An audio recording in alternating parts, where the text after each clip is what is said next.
into Latin, and the one who was doing that work was captured by Theodosius, who was the emperor at the time, who was an Arian, and somebody help me remember his name. I can't remember the name of it. We'll do it. But in any case, he was a follower of Athanasius, and so he was thrown into jail and suffered in jail for like a year or so before he finally died.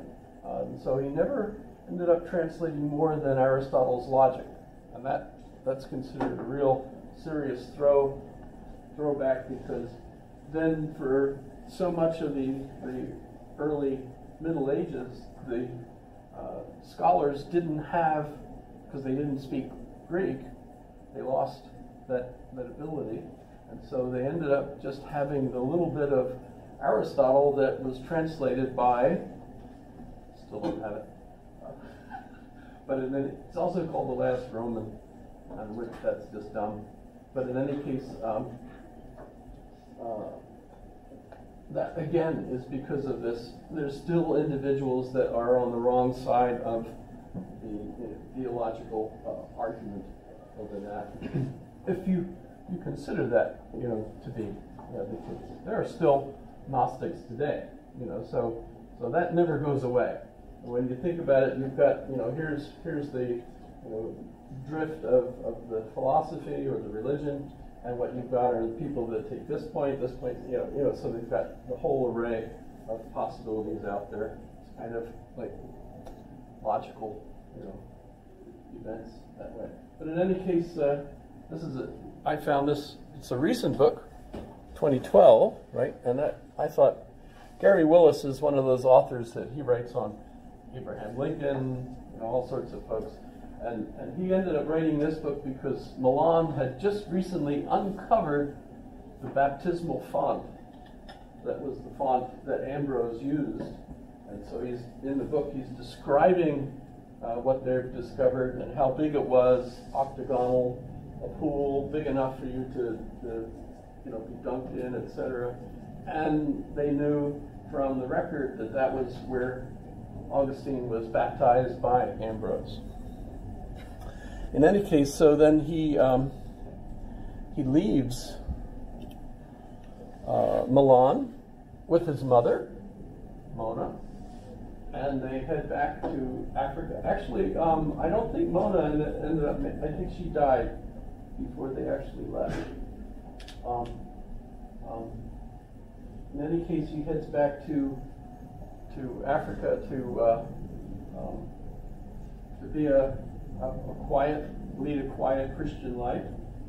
Turns out, because he's such an intelligent, educated person, he's immediately, on discovery, made a priest by the local bishop, and in fact invited to be the local bishop's assistant, and then the bishop dies, and he becomes the bishop.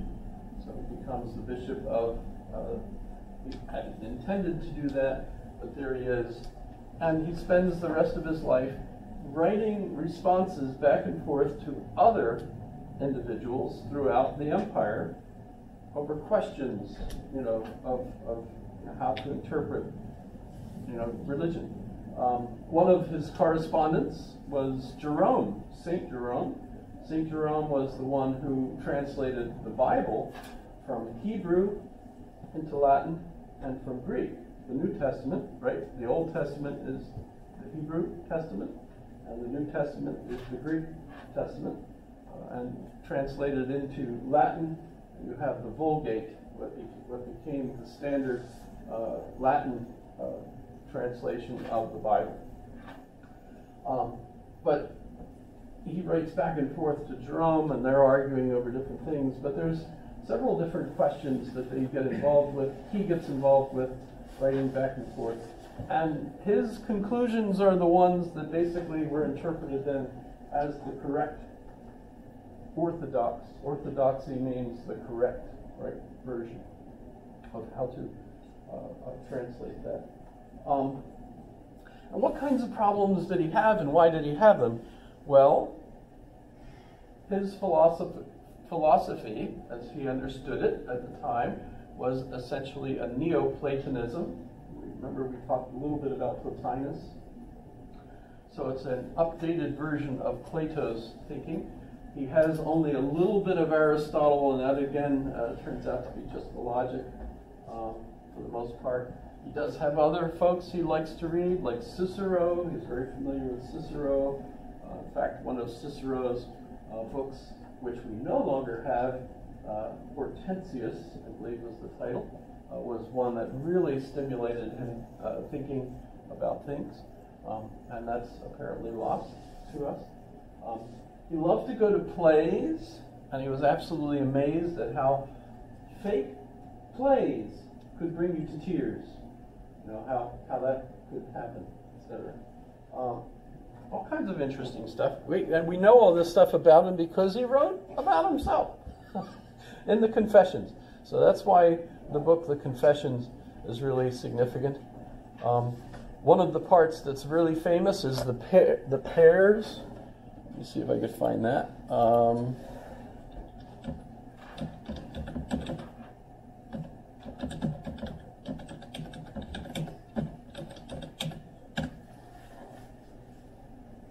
Okay, I'll just use that. Right.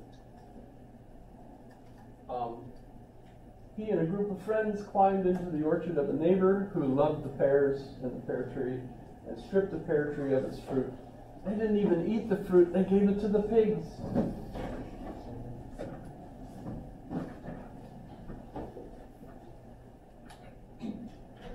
And, you know, so what he puzzles over is, why were we so evil? Where did this evil come from?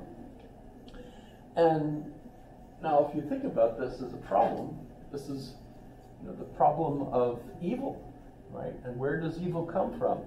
If God is omnipotent, which is Latin for all-powerful, and omnibeneficent, which means he's all good, right? Why is there evil in the world? And you know, even from a Platonic point of view, this is certainly an issue, because for Plato, you have the idea of the good, and that's essentially the source of everything. And if it is, then where does evil come from if everything is essentially based on the idea of the good? So that's a Christian problem. When you believe that God is all good, all powerful, all creator, all that stuff, where does evil come from? And Augustine's answer, some flash drive here. Why? Looks like a mouse. Oh, that's not what he said.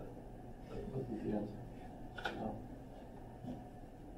I thought that was going to be funny, but I'll never use that joke again.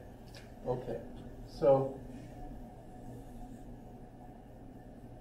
put God in the center. And here's us traveling along in time. So this gets to the question of time. Before we can answer this, we have to figure out what is time. And by the way, Albert Einstein, you're all familiar with him, yes? He thought Augustine's understanding or description of time was the best there was. So he really liked it. Kind of interesting. And we have this chapter from the Confessions, that I think is hilarious. I mean, one of the things people say is, what was God doing before he made everything? He made everything. Well, what was he doing before then? And Augustine jokes, he says, he was making hell for people that ask such questions. Actually, he says, but that really isn't it. That was just funny. But his real answer is, there was no then. Because time begins with the creation. There was no time before God created everything. So there was no then. So that, I don't know if that's a satisfying kind of answer. Yes? So the argument is that God created time. Yes, and in fact, when we look at like our contemporary physics point of view, time is part of the universe. So if, you know, Space and time are the same thing, so create space and create time. exactly. And this is what 420 rough. I keep saying 420, but if you look at his whole life, you get the idea. It's back a ways. No physics, you know, this, you know, quantum world, etc. Relativity. They did actually have relativity arguments, but that's still not anything like what we're doing. But so he's basically saying that God created all of time. So if this circle is all of time, I mean, Einstein would give us, you know, I think I've used this before, but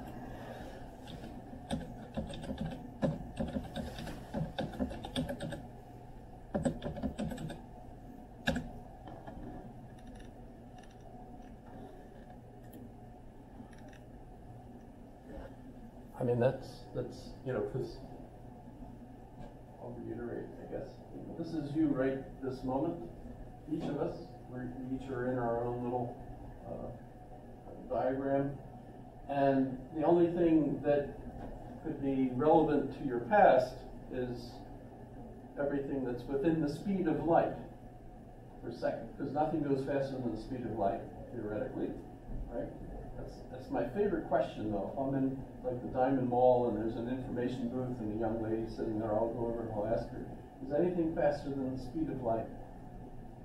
And by the way, the one young girl said, yes, my mother's tongue.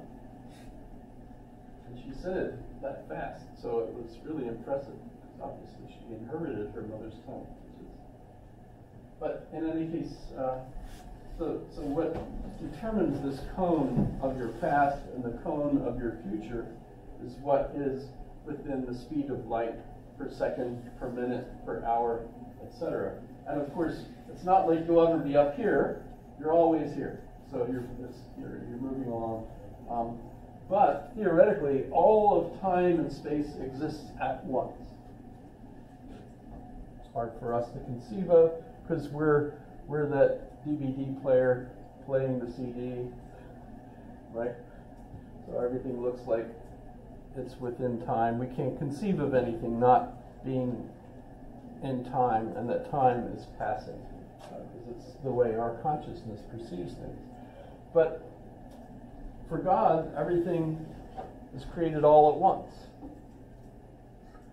And so what we're experiencing here is the way our interaction with God and everything looks like at this moment, and then the next moment, and then the next moment. So it looks like everything is evolving or changing to us, but for God, everything is all present all the time. So there is no process of change from God's perspective, from Augustine's perspective, right? So where does evil come from if, from God's point of view, everything is all good? Well, there's the fall. And everybody's familiar, I suppose, with the Adam and Eve in the garden. Do not eat the fruit of this tree, because if you do, then you will have the same knowledge of good and evil. And then you will die, right? So don't eat that fruit. And I think I showed you, didn't I, the transcript of the text found by the archaeologist Mark Twain? Yes? That is just a joke. In the text, it's presented clearly as a metaphor as far as Augustine is concerned. But at the same time, what does the metaphor mean? It means that good and evil, the knowledge of good and evil, comes from our making a mistake. And our mistake was to eat the fruit. Now, obviously, it's not a tree with a particular fruit, and if you eat it, all of a sudden you have a sudden burst of knowledge of good and evil. No, this is a big difference, really, and we could argue this, I suppose, with all the other animals that live. Do they have a sense of good and evil?